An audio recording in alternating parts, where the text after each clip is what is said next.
ছোট সাইকেল দেখি কিনে একদিন বাবা দিল এনে, আমি তখন ছোট, হালকা হালকা আছে মনে। সাইকেল পেয়ে কি মজা, মাঠে চলে গেলাম সোজা। আমার প্রথম কাজ ছিল একটা ড্রাইভার খোঁজা, কারণ আমি পারতাম না চালাতে। সাইকেলের পিছন পিছন হতো পালাতে, ওরাই দেখি বেশি চালায়, আমাকে একটু আধটু দিত, তাও জোর করে বলাতে। এ তো আরো জ্বালা, দেখি ওরাই চালাচ্ছে শালা, আমি ঠায় বসে আছি, কখন আসবে আমার পালা। ঠিক করলাম পরে ভাবনা চিন্তা করে, মাঠে আর আমি যাবো না, সাইকেল শিখবো বাবাকে ধরে। সেটা বাবাকে বলা যাবে না সোজা, তাহলে দেখিয়ে দেবে মজা। মাকে দিয়ে বলিয়ে দেখি ব্যাপারটা যাবে বোঝা। রাতে হলো মিটিং, মিটিং এ হলো সেটিং, কাজ থেকে যাওয়া সাইকেল শেখাবে, কথা হয়ে গেল ফিটিং। পরের দিন হলো বাবা কাজ থেকে এলো, সাইকেলটা ধরে বললাম বাবা এবার চলো। বাবা সাইকেলটা ধরে বললো প্যাটেল কর জোরে।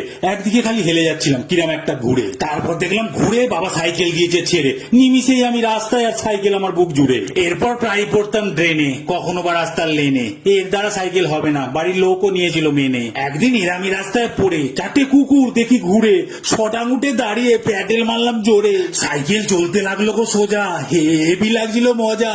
সাইকেল আমি শিখে গেছি, সেদিন গেল বোঝা।